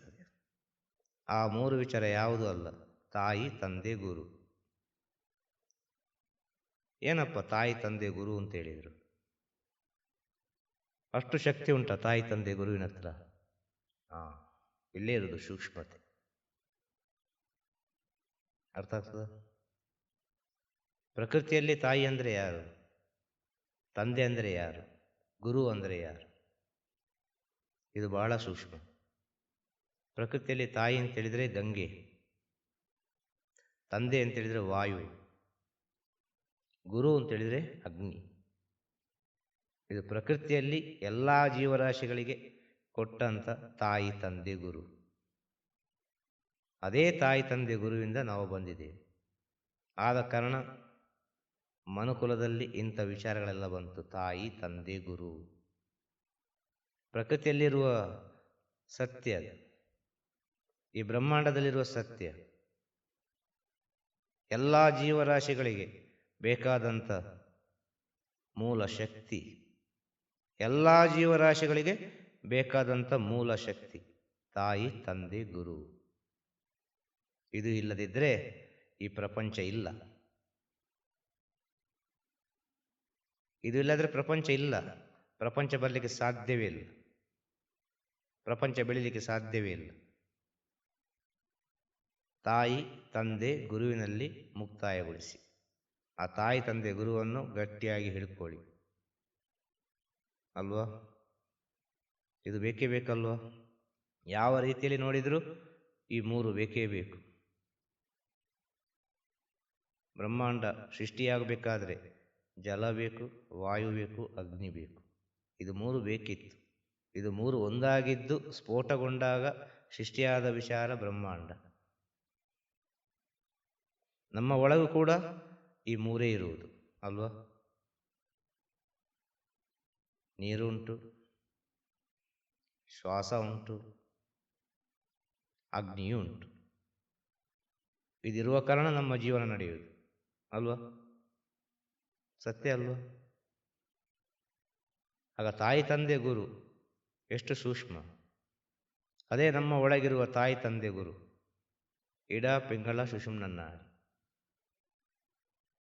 ಅರ್ಥ ಆಗ್ತಲ್ವ? ಅದೇ ತಾಯಿ ತಂದೆಯನ್ನು ಶಕ್ತಿಯಾಗಿ ಹೇಳಿದರು, ಬ್ರಹ್ಮ ವಿಷ್ಣು ಮಹೇಶ್ವರ ಅಂತೇಳಿ. ಅದೇ ತಾಯಿ ತಂದೆಯನ್ನು ಇನ್ನೊಂದು ರೀತಿಯಲ್ಲಿ ಹೇಳಿದರು, ಲಕ್ಷ್ಮೀ ಸರಸ್ವತಿ ದುರ್ಗೆ ಅಂತೇಳಿ. ಅದೇ ತಾಯಿ ತಂದೆಯನ್ನು ಇನ್ನೊಂದು ರೀತಿಯಲ್ಲಿ ಹೇಳಿದರು, ಗಂಗಾ ಯಮುನಾ ಸರಸ್ವತಿ ಅಂತೇಳಿ. ಹೇಗೂ ನೋಡಿದ್ರೆ ಅದು ಮೂರಲ್ಲೇ ನಿಲ್ಲಬೇಕು: ಇಚ್ಛಾಶಕ್ತಿ, ಕ್ರಿಯಾಶಕ್ತಿ, ಜ್ಞಾನಶಕ್ತಿ. ಎಲ್ಲಿ ನೋಡಿದರೂ ಹೇಗೂ ನೋಡಿದ್ರೆ ಅದು ಮೂರಲ್ಲೇ ಬಂದು ನಿಲ್ಲಬೇಕು. ಈ ಬ್ರಹ್ಮಾಂಡದ ಮೂಲ ರಹಸ್ಯ. ಈ ಬ್ರಹ್ಮಾಂಡದ ಮೂಲ ರಹಸ್ಯ ನೀವು ಎಲ್ಲಿಯೂ ಯಾವ ರೀತಿಯಲ್ಲಿ ಸೈನ್ಸಲ್ಲಿ ಆದರೂ ಸರಿ, ಅಲ್ಲ ಆಧ್ಯಾತ್ಮಿಕದಲ್ಲಿ ಆದರೂ ಸರಿ, ಅಲ್ಲ ಇನ್ನು ಯಾವುದೇ ವಿಚಾರದಲ್ಲಿ ಆದರೂ ಸರಿ, ಪ್ರಪಂಚದ ಯಾವುದೇ ವಿಚಾರ ನೀವು ತಗೊಂಡ್ರೆ ಅಲ್ಲಿ ಒಂದು ತಾಯಿ ತಂದೆ ಗುರು ಇರಲೇಬೇಕು. ಇಲ್ಲದಿದ್ದರೆ ಈ ಪ್ರಪಂಚ ಇಲ್ಲ. ಆದ ಕಾರಣ ಇವತ್ತು 30ನೇ ದಿನ ಅಲ್ವಾ? 30ನೇ ದಿನ ಬಂದ ವಿಚಾರ ಏನು, ಜ್ಞಾನ ಬಿಂದು ಏನು? ನಿಮ್ಮ ತಾಯಿ ತಂದೆಯನ್ನು ಮೊದಲು ಪೂಜಿಸಿ. ಅದಾದ ಮೇಲೆ ನಿಮ್ಮ ತಾಯಿ ತಂದೆ ಯಾವ ಗುರುವನ್ನು ತೋರಿಸಿಕೊಟ್ಟಿದ್ದಾರೋ ಆ ಗುರುವಿನ ಸೇವೆಯನ್ನು ಮಾಡಿ. ಕಾರಣ ಏನು? ತಾಯಿ ತಂದೆ ಒಳ್ಳೆಯ ವಿಚಾರವನ್ನೇ ತೋರಿಸಿಕೊಡ್ತಾರೆ, ಒಳ್ಳೆಯ ಸ್ಥಳವನ್ನೇ ತೋರಿಸಿಕೊಡ್ತಾರೆ. ಕಾರಣ ಏನು? ಮಕ್ಕಳಿಂದ ಅನುಭವ ಜಾಸ್ತಿ ಅವರಿಗೆ, ತಾಯಿ ತಂದೆಗೆ ಅಲ್ವಾ? ಆಗ ತಾಯಿ ತಂದೆ ಒಂದು ಗುರುವನ್ನು ನಿಮಗೆ ತೋರಿಸಿಕೊಟ್ರ ಆ ಗುರುವನ್ನು ಗಟ್ಟಿಯಾಗಿ ಹಿಡ್ಕೊಳ್ಳಿ. ಇಲ್ಲ ನಿಮ್ಮ ಅಂತರಾತ್ಮದಲ್ಲಿ ಇವರು ಸರಿಯಾದ ಗುರುಗಳು ಅಂತ ಹೇಳಿದರೆ ಅವರನ್ನು ಗಟ್ಟಿಯಾಗಿ ಹಿಡ್ಕೊಳ್ಳಿ. ಆ ಒರಿಜಿನಾಲಿಟಿ ಎಂಬ ವಿಚಾರ ನಿಮ್ಮ ಕಣ್ಣಿಗೆ ಕಾಣಬೇಕು. ಆಗ ನೀವು ಗಟ್ಟಿಯಾಗಿ ಹಿಡ್ಕೊಳ್ಳಿ ಅವರನ್ನು. ಅವರಿಂದ ನಿಮಗೆ ಅನೇಕ ರೀತಿಯ ಪ್ರಯೋಜನಗಳುಂಟು. ಒಂದು ಗುರುವಾದವರು ಆಕರ್ಷಣೀಯವಾಗಿ ಮಾತಾಡಲಿಕ್ಕೆ ಅವ್ರಿಗೆ ಗೊತ್ತಿಲ್ಲ. ಅರ್ಥ ಆಯ್ತಲ್ವ? ಸತ್ಯವನ್ನು ಮಾತಾಡಲಿಕ್ಕೆ ಮಾತ್ರ ಗೊತ್ತಿರ್ತದೆ.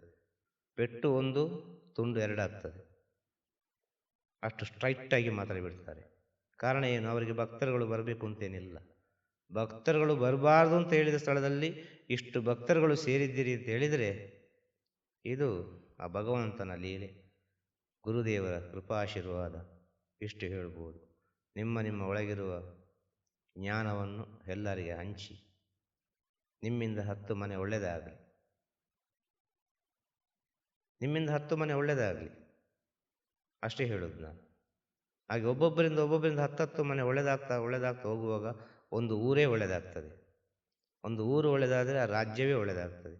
ಆ ರಾಜ್ಯ ಒಳ್ಳೆಯದಾದರೆ ದೇಶವೇ ಒಳ್ಳೆಯದಾಗ್ತದೆ. ಪ್ರತಿಯೊಬ್ಬರು ಏನಾದರೂ ಒಂದು ಕೊಡಬೇಕು ಈ ಮಣ್ಣಿಗೆ, ಏನೋ ಒಂದು ಒಳಿತು ಮಾಡಬೇಕು. ನಿನ್ನಿಂದ ಕೂಡಿದಷ್ಟು ಒಳಿತು ಮಾಡು. ನಾವು ಹೇಗೋ ಮಾತಾಡೋದು ಇದನ್ನೇ, ಬೇರೆ ಯಾವುದನ್ನು ಮಾತಾಡೋದಿಲ್ಲ. ಅರ್ಥ ಆಯ್ತಲ್ಲ? ಎಲ್ಲಿಗೂ ಹೋದರೂ ಯಾವ ವಿಷಯ ಮಾತಾಡಿದರೂ ಕೊನೆಗೆ ಹೇಳೋದೇನು? ನಿನ್ನಿಂದ ಏನಾದರೂ ಒಳ್ಳೇದು ಮಾಡಪ್ಪ, ಕೂಡಿದಷ್ಟು ಪುಣ್ಯ ಸಂಪಾದನೆ ಮಾಡು. ಹುಡುಕಬೇಡ ಯಾವುದನ್ನು, ಎಲ್ಲ ನಿನ್ನನ್ನು ಹುಡುಕಿಕೊಂಡು ಬರ್ತದೆ. ಅಷ್ಟೇ ಹೇಳೋದು. ಯಾವುದನ್ನು ಹಿಂಬಾಲಿಸಿಕೊಂಡು ಹೋಗಬೇಡ, ಎಲ್ಲ ನಿನ್ನನ್ನೇ ಹಿಂಬಾಲಿಸಿಕೊಂಡು ಬರ್ತದೆ. ಯಾವ ಸಮಯ ಆ ಸಮಯಕ್ಕೆ ಬಂದೇ ಬರ್ತದೆ. ಎಲ್ಲ ಕಾಲ ನಿರ್ಣಯ, ಎಲ್ಲವೂ ಕಾಲದ ಕೈಯಲ್ಲಿದೆ. ಎಲ್ಲವೂ ಕಾಲದ ಕೈಯಲ್ಲಿದೆ, ನಮ್ಮ ಕೈಯಲ್ಲಿ ಏನಿಲ್ಲ ಎಂಬ ಸತ್ಯವನ್ನು ತಿಳಿದು ಕೂಡಿದಷ್ಟು ಒಳ್ಳೆಯದನ್ನೇ ಮಾಡಿಕೊಂಡು ನಿಮ್ಮ ಜೀವನವನ್ನು ಮಾಡಿಕೊಂಡು ಹೋಗಿ. ಅನೇಕ ರೀತಿಯ ಅನುಭವಗಳು, ಅನೇಕ ರೀತಿಯ ಹೊಸ ಹೊಸ ಜ್ಞಾನಗಳು ನಿಮ್ಮೊಳಗೆ ಸೃಷ್ಟಿಯಾಗ್ತದೆ. ನಿಮ್ಮ ಜೀವನದಲ್ಲಿ ಗುರು ಅಂತ ನಿಮಗೆ ಸಿಕ್ಕಿದರೆ ಆ ಗುರುವಿನ ಸೇವೆಯನ್ನು ಯಾವತ್ತೂ ಬಿಡಬೇಡಿ. ಅದರಲ್ಲಿ ಸಿಗುವಷ್ಟು ಆನಂದ, ಅದರಲ್ಲಿ ಸಿಗುವಷ್ಟು ಸತ್ಯ, ಅದರಲ್ಲಿ ಸಿಗುವಷ್ಟು ಜ್ಞಾನಾಮೃತ ಬೇರೆ ಎಲ್ಲಿಯೂ ಸಿಕ್ಕಲಿಕ್ಕೆ ಸಾಧ್ಯ ಇಲ್ಲ. ಇದಂತೂ ಸತ್ಯ. ಈ ಪ್ರಪಂಚಕ್ಕೆ ಎಲ್ಲ ವಿಚಾರವನ್ನು ಹೇಳಿಕೊಟ್ಟವರು ಯಾರು? ಒಂದು ಗುರು. ಇದಂತೂ ಸತ್ಯವಾದ ವಿಚಾರ. ಒಬ್ಬ ಜ್ಞಾನಿ, ಅವನು ಯಾರಂತ ಯಾರಿಗೂ ಗೊತ್ತಿಲ್ಲ, ಅವನು ಹುಡುಕಲಿಕ್ಕೆ ಸಾಧ್ಯನೇ ಇಲ್ಲ. ಆದಿಗುರು ಅಂತ ಹೇಳುವುದು. ಆ ಆದಿಗುರು ನಮಗೆ ಎಲ್ಲ ಜ್ಞಾನವನ್ನು ಕರುಣಿಸಿದ. ಅದು ಬೆಳೀತಾ ಬೆಳೀತಾ ಬೆಳೀತಾ ಬೆಳೀತಾ ಬೆಳೀತಾ ಇಲ್ಲಿವರೆಗೆ ಬಂದು ಮುಟ್ಟಿದೆ. ಇನ್ನು ಮುಂದೆ ಎಲ್ಲಿವರೆಗೆ ಹೋಗಿ ಮುಟ್ಟುತ್ತದೆ ಅಂತೇಳಿ ಅದು ನಿಮ್ಮ ಕೈಯಲ್ಲಿ ಇರುವಂಥ ವಿಚಾರ. ನೀವೆಷ್ಟಕ್ಕೆ ಇದನ್ನು ಮುಂದುವರಿಸಿಕೊಂಡು ಹೋಗ್ತೀರಿ, ಇದನ್ನು ಎಷ್ಟಕ್ಕೆ ನೀವು ಬೆಳೆಸ್ತೀರಿ, ಎಷ್ಟಕ್ಕೆ ಎತ್ತರಕ್ಕೆ ತಗೊಂಡು ಹೋಗ್ತೀರಿ, ನಿಮ್ಮನ್ನು ನೀವು ಪ್ರಪಂಚಕ್ಕೆ ಹೇಗೆ ಪರಿಚಯ ಮಾಡಿ ಕೊಡ್ತೀರಿ ಅಂತೇಳಿ ನಿಮ್ಮ ನಿಮ್ಮ ಅಂತರ್ಜ್ಞಾನಕ್ಕೆ ಬಿಟ್ಟಂಥ ವಿಚಾರ. ಆದ ಕಾರಣ ಇವತ್ತು 30ನೇ ದಿನ ಧರ್ಮರಕ್ಷ ಯಜ್ಞ ಸಮಾಪ್ತಿ, ಧರ್ಮರಕ್ಷ ಯಜ್ಞದ ಪೂರ್ಣಾವತಿಯಲ್ಲಿ 30ನೇ ದಿನ ಅಲ್ವಾ. ಇವತ್ತು ಡೇಟ್ ಎಷ್ಟು? ಇವತ್ತು ಡೇಟ್ 16, ಧರ್ಮರಕ್ಷ ಯಜ್ಞದ 30ನೇ ದಿನ ಅಲ್ವಾ. ಇದನ್ನು ನೀವು ಸೇರಿಸ್ಕೊಳ್ಬೇಕು. ಒಂದು ಮನುಷ್ಯನಿಗೆ 6 ಬುದ್ಧಿ, ಅರ್ಥ ಆಯ್ತಲ್ವ? ಅದು 16 ಅಂತ ಇಟ್ಟುಕೊಳ್ಳುವ ಅಲ್ವಾ. ಒಬ್ಬನಿಗೆ 6 ಬುದ್ಧಿ ಪರಿಪೂರ್ಣವಾಗಿದ್ದರೆ ಅವನು ತ್ರಿಕರಣ ಶುದ್ಧಿಯಿಂದ, ಅರ್ಥ ಆಯ್ತಲ್ಲ, ಕಾಯ ವಾಚ ಮನಸ್ಸ ಅಂತ ಹೇಳ್ತಾರಲ್ವ, ತ್ರಿಕರಣ ಶುದ್ಧಿ ಅದು ಬಹಳ ಮುಖ್ಯ. ಅದಕ್ಕೆ 3 ಅಂತ ಇಟ್ಟುಕೊಳ್ಳುವ. ಆ ಕಾಯ ವಾಚ ಮನಸ್ಸವನ್ನು ತಾಯಿ ತಂದೆ ಗುರು ಅಂತ ಸ್ವೀಕಾರ ಮಾಡಿ, ಅರ್ಥ ಆಯ್ತಾ? ತಾಯಿ ತಂದೆ ಗುರು ಅಂತ ಸ್ವೀಕಾರ ಮಾಡಿ ಎಲ್ಲ ತಾಯಿ ತಂದೆ ಗುರುವಿನಲ್ಲಿ ನೀವು ಶರಣಾಗತಿ ಆದರೆ ನೀವು ಶೂನ್ಯತ್ವವನ್ನು ಕಂಡುಕೊಳ್ಳಬಹುದು. ಆ ಶೂನ್ಯತ್ವವನ್ನು ಕಂಡುಕೊಳ್ಳುವುದೇ ಗುರುವಿನ ಸೇವೆ. ಆ ಶೂನ್ಯತ್ವವನ್ನು ಕಂಡುಕೊಳ್ಳುವುದೇ ಗುರುವಿನ ಸೇವೆ, ಬೇರೆ ಏನಲ್ಲ. ಗುರುವಿನ ಸೇವೆಯಲ್ಲಿ ಏನು ಲಾಭ? ಗುರುವಿನ ಸೇವೆ ಮಾಡಿದರೆ ಏನು ಪ್ರಯೋಜನ? ಗುರುವಿನ ಸೇವೆ ಮಾಡಿದರೆ ಏನು ಸಿಗ್ತದೆ? ಏನು ಸಿಗುವುದಿಲ್ಲ, ಶೂನ್ಯತ್ವ ಸಿಗ್ತದೆ.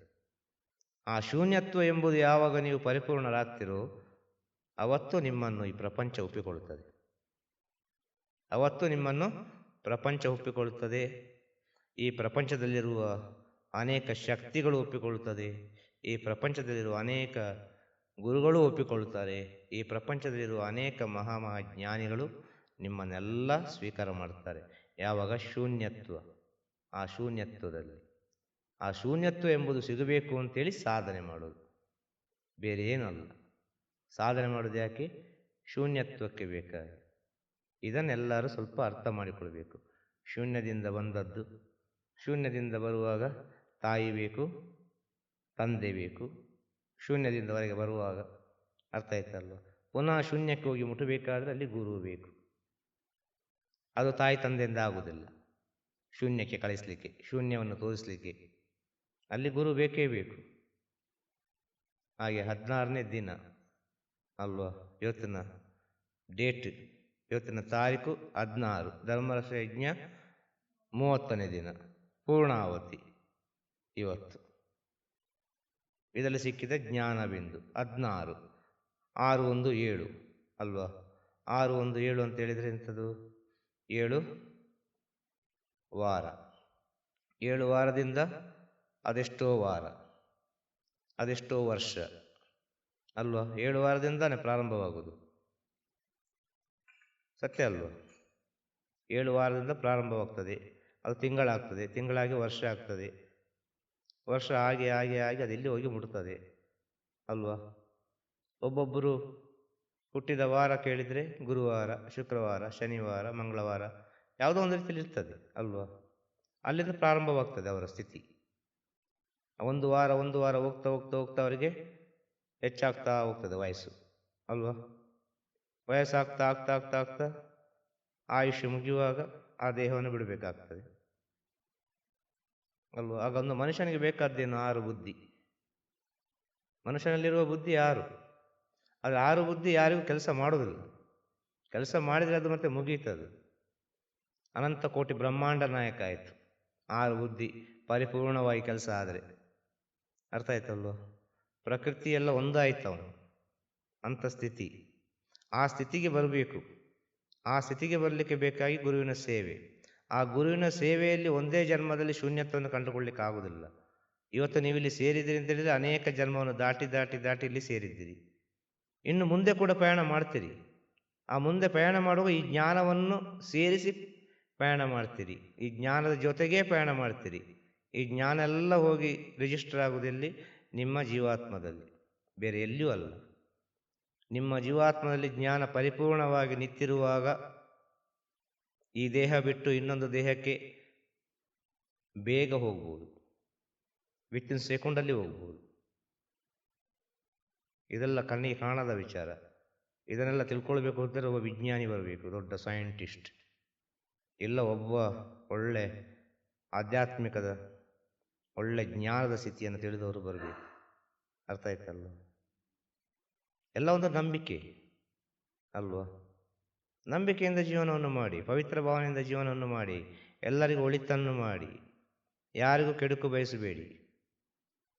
ಯಾರಿಗೂ ಕೆಡುಕು ಬಯಸಬೇಡಿ, ಎಲ್ಲರಿಗೂ ಒಳಿತನ್ನೇ ಮಾಡಿ ಜೀವನದಲ್ಲಿ. ಖಂಡಿತವಾಗಿಯೂ ನಿಮ್ಮ ಜೀವನದಲ್ಲಿ ಅನೇಕ ರೀತಿಯ ಪರಿವರ್ತನೆ, ಅದ್ಭುತ ಶಕ್ತಿಗಳು ನಿಮ್ಮೊಳಗೆ ಸೃಷ್ಟಿಯಾಗ್ತದೆ. ಇದು ಕಣ್ಣು ಮುಚ್ಚಿ ಕೂತ್ಕೊಳ್ಬೇಕಾಗಿಲ್ಲ, ಗಂಟೆ ಕಟ್ಟಲೆ ಯೋಗ ಮಾಡಬೇಕಾಗಿಲ್ಲ, ಅನೇಕ ಪ್ರವಚನವನ್ನು ಕೇಳಬೇಕಾಗಿಲ್ಲ, ಯಾವ ಜ್ಞಾನೋಪದೇಶವನ್ನು ಪಡೆದುಕೊಳ್ಳಬೇಕಾಗಿಲ್ಲ. ನಮ್ಮ ಒಳಗೆ ಪವಿತ್ರತೆ ಭಾವನೆ ಎಂಬುದು ಬಂದರೆ ಅದುವೇ ಆಟೋಮೆಟಿಕ್ ಆಗಿ ಎಲ್ಲವನ್ನೂ ಮಾಡಿಕೊಡುತ್ತದೆ. ಆಟೋಮೆಟಿಕ್ ಆಗಿ ನೀವೆಲ್ಲಿಯೂ ಹೋಗುವ ಅವಶ್ಯಕತೆ ಇಲ್ಲ. ಆ ಸ್ಥಿತಿಯನ್ನು ಹೇಳಿಕೊಡುವುದು ಇಲ್ಲಿ. ಅರ್ಥ ಆಯ್ತಲ್ವ? ಇಲ್ಲೇನು ಫೀಸು ಕೊಡೋದಿಲ್ಲ, ನೀವೇನು ಎಂತ ಹೇಳೋದು, ಕೋರ್ಸ್ ಇಷ್ಟಿಷ್ಟು ಫೀಸ್, 6 ತಿಂಗಳಲ್ಲಿ ಬುದ್ಧ ಆಗ್ತಾರೆ, 1 ವರ್ಷದಲ್ಲಿ ಏನೆಲ್ಲ ಆಗ್ತಾರೆ ಅಂತೆಲ್ಲ ಹೇಳ್ತಾರಲ್ವ. ಇದೆಲ್ಲ ಆಗಲಿಕ್ಕೆ ಸಾಧ್ಯ ಇಲ್ಲ. ಇದರಲ್ಲಿ ನಂಬಿ ಮೋಸ ಹೋಗಬೇಡಿ. ನಿಮ್ಮ ಅಂತರಾತ್ಮದ ಜ್ಞಾನವನ್ನು ಬೆಳೆಸಿ ಎಲ್ಲರನ್ನೂ ಒಳ್ಳೆಯದೇ ಅಂತ ತಿಳ್ಕೊಳ್ಳಿ. ಕೆಟ್ಟದ್ದು ಕೂಡ ಒಳ್ಳೆಯದಾಗ್ತದೆ. ಆಗ ನಮ್ಮ ಒಳಗೆ ಒಳ್ಳೆಯದು ಸೃಷ್ಟಿಯಾಗುವಾಗ ನಮ್ಮ ಕಣ್ಣಿಗೆ ಕಾಣೋದೆಲ್ಲ ಒಳ್ಳೆಯದೇ. ನಮ್ಮ ಒಳಗೆ ಏನು ಸೃಷ್ಟಿಯಾಗ್ತದೆ ಅದೇ ಪ್ರಪಂಚದಲ್ಲಿ ಕಾಣೋದು, ಬೇರೆ ಏನು ಕಾಣೋದಿಲ್ಲ. ಆಗ ನಿಮ್ಮ ಒಳಗಿನ ವಿಚಾರಗಳೆಲ್ಲ ಪವಿತ್ರವಾಗಬೇಕು, ನಿಮ್ಮ ಮನಸ್ಸು ಪವಿತ್ರವಾಗಬೇಕು, ನೀವು ಪವಿತ್ರಾತ್ಮ ಆಗಬೇಕು, ನಿಮ್ಮಿಂದ ಪ್ರಪಂಚಕ್ಕೆ ಅನೇಕ ರೀತಿಯ ಒಳಿತಾಗಬೇಕು. ಇದುವೇ ಶ್ರೀ ಗುರುಮನೆಯ ವರಪ್ರಸಾದ ಭಕ್ತ ಕೋಟಿಗಳಿಗೆ. ಭಕ್ತರಿಗಲ್ಲ, ಭಕ್ತ ಕೋಟಿಗಳಿಗೆ. ಇದು ಸ್ವಲ್ಪ ಸೂಕ್ಷ್ಮ. ಹೇಳುವ ವಿಚಾರಗಳೆಲ್ಲ ಎಲ್ಲಿ ಹೋಗಿ ತಲುಪುತ್ತದೆ, ಯಾರಿಗೆ ಹೋಗಿ ಬಿಡುತ್ತದೆ ಅಂತೇಳಿ ಹೇಳಲಿಕ್ಕೆ ಸಾಧ್ಯ ಇಲ್ಲ. 7 ಸಮುದ್ರ ದಾಟಿ ಕೂಡ ಒಬ್ಬ ಬರಬಹುದು, ಇದಂತೂ ಸತ್ಯ. ಅಷ್ಟು ದೂರದವರೆಗೆ ಈ ಮಾತುಗಳು ಹೋಗ್ತದೆ ಅಂತ ಹೇಳುದು. ಇದು ಅರ್ಥ ಆಗುವವರಿಗೆ ಅರ್ಥ ಆಗ್ಬೋದು, ಅರ್ಥ ಆಗದಿದ್ದವರಿಗೆ ಅರ್ಥ ಆಗುವುದಿಲ್ಲ. ಆದ ಕಾರಣ ಹೇಳಿದು, ಶ್ರೀ ಗುರುಮನೆಯ ವರಪ್ರಸಾದವನ್ನು ವ್ಯರ್ಥ ಮಾಡಬೇಡಿ, ಬೆಳೆಸಿ. ನಿಮ್ಮನ್ನು ನೋಡುವಾಗ 10 ಜನ ಕೈ ಮುಗಿಯುವಂಥ ಸ್ಥಿತಿ ಬರಬೇಕು, ಕೈ ಎತ್ತಿ ಮುಗಿಯುವಂಥ ಸ್ಥಿತಿ ಬರಬೇಕು. ನಿಮ್ಮನ್ನೆಲ್ಲ ನೋಡುವಾಗ, ನಿಮ್ಮ ಹತ್ರ ಮಾತನಾಡುವಾಗ ಅಂಥ ಸ್ಥಿತಿ ಬಂದರೆ ಎಲ್ಲರಿಗೂ ಒಳ್ಳೆಯದು. ಅಂಥ ಸ್ಥಿತಿ ಬರಬೇಕು ಅಂತೇಳಿ ಸಾಧನೆ ಇರಬೇಕು. ಇದೆಲ್ಲ ಮಾಡೋದು ಯಾಕೆ? ಈ ಧ್ಯಾನ, ಯೋಗ ಇದೆಲ್ಲ ಯಾಕೆ ಮಾಡ್ತಾರೆ? ಅದೆಲ್ಲ ದಾರಿ, ಮಾರ್ಗ. ಆ ಧ್ಯಾನ, ಯೋಗ ಎಲ್ಲ ಆದ ನಂತರ ಒಂದು ಕ್ವಶನ್ ಮಾರ್ಕ್ ಬರ್ತದೆ, ಇನ್ನೇನು ಅಂತೇಳಿ, ಇನ್ನು ಮುಂದೆ ಏನು ಅಂತೇಳಿ. ಆ ಮುಂದೆ ಏನು ಅಂತೇಳಿ ಗೊತ್ತೇ ಆಗುವುದಿಲ್ಲ. ಆಗ ಮುಂದೆ ಏನು ಅಂತ ಹೇಳುವಾಗ ನಿಮ್ಮ ಜೀವನದಲ್ಲಿ ಒಂದು ಗುರು ಬಂದೇ ಆಗಬೇಕು. ಆ ಗುರು ಹೇಳಿಕೊಡುವ ರೀತಿ ಉಂಟಲ್ಲ, ಪ್ರಾಕ್ಟಿಕಲ್ ಆಗಿರ್ತದೆ. ಆ ಧ್ಯಾನ ಯೋಗವನ್ನೆಲ್ಲ ಯಾವ ರೀತಿ ಹಸಿವೆಯನ್ನು ನಿಲ್ಲಿಸ್ತಾರೆ, ಯಾವ ರೀತಿ ನಿದ್ರೆಯನ್ನು ಗೆಲ್ಲಿಸ್ತಾರೆ, ಯಾವ ರೀತಿ ನಾಲಿಗೆ ರುಚಿಯನ್ನು ಬಿಡಿಸ್ತಾರೆ ಅಂತೇಳಿ ಅದು ಅವರವರ ಅನುಭವದಲ್ಲಿ ಅವರವರ ಗುರುವಿನ ಸೇವೆ ಮಾಡಿ ತಿಳಿದುಕೊಳ್ಳಬೇಕಾದಂಥ ವಿಚಾರ. ಅರ್ಥ ಆಯ್ತು ಹೇಳಿದು? ಕೊನೆಗೆ ಬರುವುದು ಏನು? ಒಂದು ಕ್ವಶನ್ ಮಾರ್ಕ್, ಮುಂದೆ ಏನು ಅಂತೇಳಿ.